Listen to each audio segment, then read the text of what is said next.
Some years ago, a friend asked me how I knew my wife Alyssa was the one. I told him, well, I could be myself around her. I never needed to be someone else, never had to play head games, and that allowed me to relax and be myself. Alyssa saw me with no disguises, warts and all, and chose to love me anyhow. Or as I summed it up for my friend, I knew Alyssa was the one because I felt comfortable burping and farting around her. In 2020, I may have had the hardest job in America. It's true. And it's not being a teacher during COVID times. It was being a social studies teacher during the 2020 US election. I mean, I realized that what I was teaching in the classroom could fire up parents to send me an angry email thinking that I was trying to influence their kid to vote for one candidate or another. I should have received hazard pay. Now, I know there were fears of other history teachers this year because they absolutely did want to promote one candidate over another. And they kind of wondered, why would parents send them an email about that? Well, the problem was because they were teaching students what to think, not how to think. They weren't teaching but indoctrinating. They deserved every email they got. Now, my strategy was simple. How to stay unbiased was, what I'll do is I'll just teach the issues in an unbiased way. Stay laser focused on that. And in each week's parent video that I send out to the parents, where I explain, here's what I'm teaching, here's the topics I'm teaching on this week, I always encourage them, political discussions and what your children should see the world and the politics involved, that's a discussion for you and your family to have. Because let's be honest, those parents love their kids a lot more than I or any other teacher ever will. Well, I shared this strategy with teachers in a discussion group, and I was told by some that's the wrong approach, that it was my job to teach one candidate over another, and in not doing so, I actually was expressing support to my students of the other candidate, who they didn't like too much. You may have had similar conversations with friends during the past election. Even if you agreed with your friends on who to vote for, be it Biden or Trump, but if they considered your support soft, or that you didn't post angry things on Facebook or Twitter showing your disdain for the other guy, that in their minds, you were subconsciously supporting the other candidate. How dare you not care to the degree they care? How dare you not take it to the nth degree? And watch out if you dare say you were refusing to vote for either of them.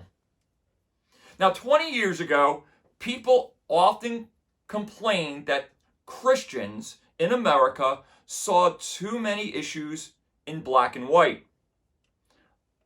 I guess the rest of American culture has caught up. If you don't believe me, just take a look at cancel culture. If you don't take a belief to the nth degree, your opinion can be called out and you can be canceled.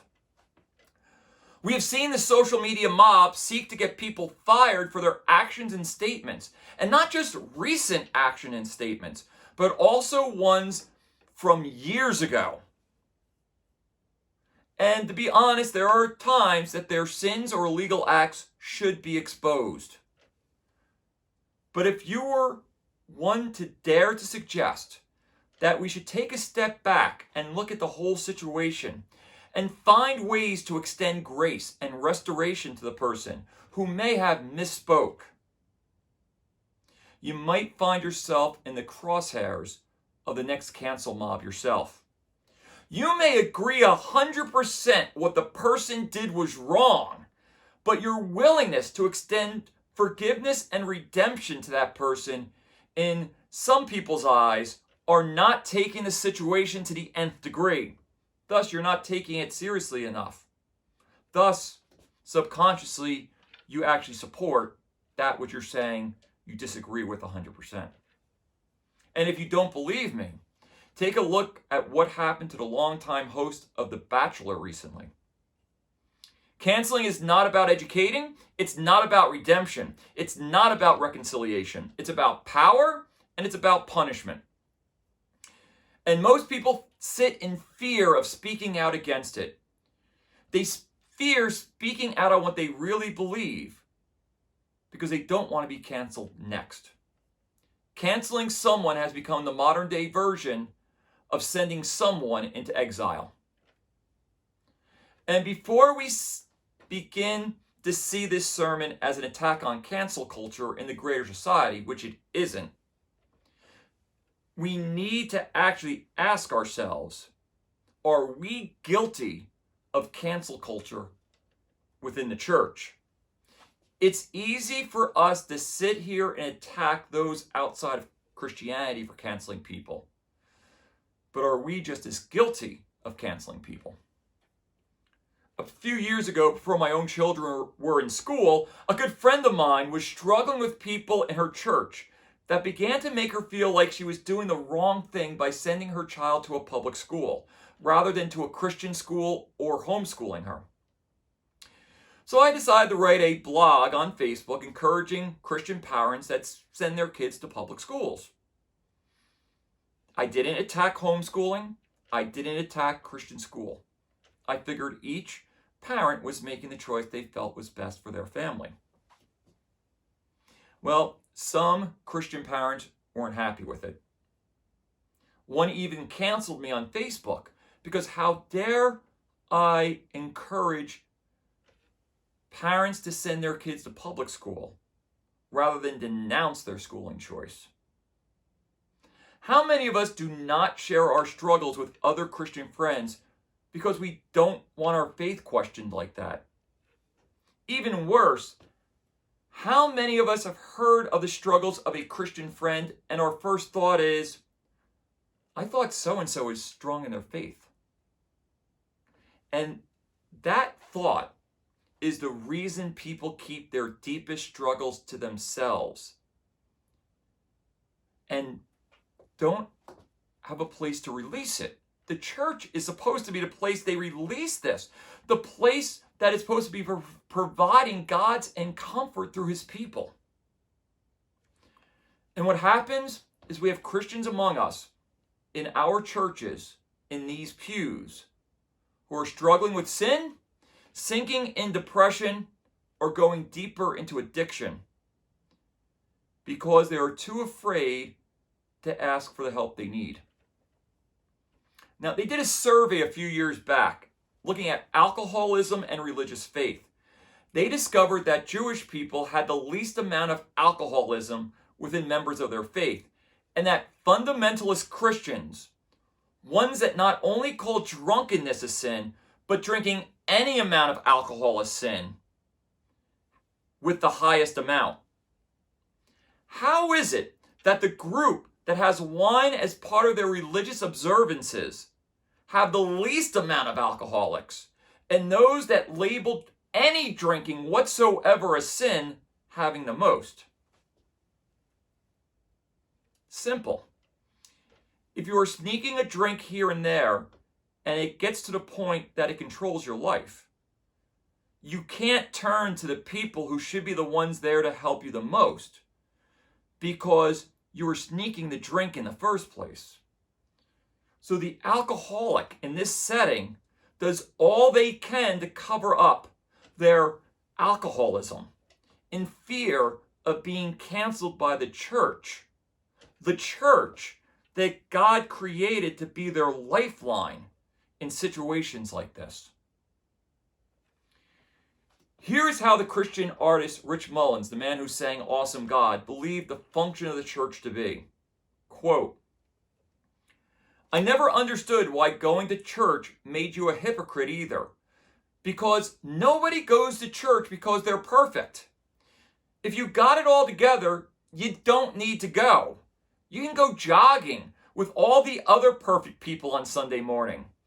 Every time you go to church, you're confessing again to yourself, to your family, to the people you pass on the way there, to the people who will greet you there, that you don't have it all together and that you need their support. You need their direction. You need some accountability. You need some help. If you asked me why I believe in Jesus, I could give philosophical, historical, and scientific reasons. But if you asked me why I put my faith in Jesus, I would say, Jesus knows me to the nth degree, and yet he still loves me to the nth degree. And we can see that in his interaction with Peter in our Bible lesson for today. When they had finished eating, Jesus said to Simon Peter, "Simon, son of John, do you love me more than these?" "Yes, Lord," he said, "you know that I love you." Jesus said, "Feed my lambs." Again, Jesus said, "Simon, son of John, do you love me?" He answered, "Yes, Lord, you know that I love you." Jesus said, "Take care of my sheep." The third time he said to him, "Simon, son of John, do you love me?" Peter was hurt because Jesus asked him the third time, "Do you love me?" He said, "Lord, you know all things. You know that I love you." Jesus said, "Feed my sheep." Now this exchange comes post-resurrection, and Peter's pride has taken a beating. Peter always wanted to show Jesus he loved him to the nth degree. Remember, Peter was the one who wanted to show how willing he was to forgive somebody. So where he was thinking the other apostles and disciples are like, maybe we should only forgive people like 2 or 3 times. Peter asked, "So Lord, what are you saying? It's like, if somebody wrongs me, I should forgive them 7 times and that's it, right?" And Jesus shocked him and everyone by saying, "No, 7 wasn't even close. You should forgive somebody 7 times 7, or to the nth degree." We see Peter taking it to the nth degree during the Last Supper, right? First, Peter is the one who does not want Jesus to wash his feet. "You don't have to wash my feet, Lord." And then when Jesus says, "I have to," Peter was the one who says, "Well, I want everything to be washed." And of course, when they argue who will be considered the greatest among the apostles, Peter tells Jesus he will follow him to prison and death. The ultimate nth degree. But Jesus knew Peter to the nth degree and predicted Peter's denial of knowing him 3 times before the rooster crowed. And now, after the resurrection, Jesus asked Peter if he loved him. Now, as some of you know, the Greek language has several words for love. And Jesus and Peter here are using 2 different Greek words for love. Jesus asked Peter, "Do you agape me?" Or "Do you love me with a God-like, unconditional love?" And Peter keeps on saying, "Phileo," the love that we have for one another, for our family and our friends. So Jesus asked Peter twice, "Do you agape me? Do you love me with this God-like, unconditional love?" And Peter responds twice with, "Lord, I phileo you. I love you with a brotherly love." On the third time, Peter is hurt because he tells Jesus, "Lord, you know all things," meaning that Peter knows that Jesus knows full well that he always says big things, and he said a lot of big things about his love for Jesus at the Last Supper. But now a broken Peter is admitting the truth to Jesus. "I don't know if I can say I God-like love you, Jesus. I definitely brotherly love you." It's like Peter is saying, I denied you. Why do you keep punishing me by reminding me I haven't shown that unconditional love to you? However, here is the line of questioning the third time. "Simon, son of John, do you brotherly love me?" You see, Jesus changes the word from agape to phileo, what Peter was saying. So he says, "Simon, son of John, do you brotherly love me?" He said, "Lord, you know all things. You know that I brotherly love you." Jesus comes to Peter's level. Jesus meets Peter where he is at.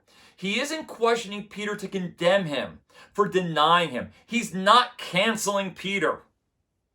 Because Jesus has a mission for Peter: to feed his sheep, to share the love he received, the good news of grace and mercy found in Jesus to others.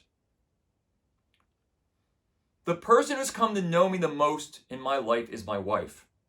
She knows all my strengths, and trust me, she knows all my weaknesses. She sees me in my most genuine and most unguarded moments. And the reason I say this is because often in the Bible, the symbol of marriage is used to explain our relationship with Jesus. He is the groom and we are the bride. And Jesus not only knows us more than any spouse ever can, but he knows us to the nth degree. And Jesus not only loves us more than any spouse, but he loves us to the nth degree. God shows his love for us in this, that while we were still sinners, Christ died for us. That's real power. Power isn't canceling somebody that believes differently than you. Power is having the ability to not only forgive somebody who wronged you, but even to pay back the fine that pays off how they wronged you. That is what God did when he sent Jesus to the cross. That is what God did for you and I. Given enough time and information, everyone in America could be canceled for something. During the French Revolution, the angry crowds looking for vengeance were led by Robespierre, leading thousands to die on the guillotine. And after a while, the crowd turned, and it was now Robespierre's turn to lose his head. You see, no one has lived up to today's moral standards 100% of the time. And eventually, some of the cancelers will be like Robespierre, canceled. Those people will not be looking for a political solution, but a spiritual one. What will we be providing for them? Will we in vengeance say, "I told you so"? Will we be members of a church that is really no different than the place they left, where if they falter in any way, they will be canceled again by people who believe they are doing this for a righteous reason? Or will the church be a place for grace, mercy, and restoration for them to become the man or woman that God wants them to be? Do you want to be a canceler or a forgiver? The forgiveness, grace, and mercy Jesus has given to us is the forgiveness, grace, and mercy we are to show to others. That is our calling. Being perfect in the perfect church isn't the gospel. Knowing the perfect one in our imperfection is. And even when I fail, since God knows me warts and all, yet still loves me to the nth degree, I can tell anyone, I may not be able to love, care, and forgive you to the nth degree, but I know someone who does.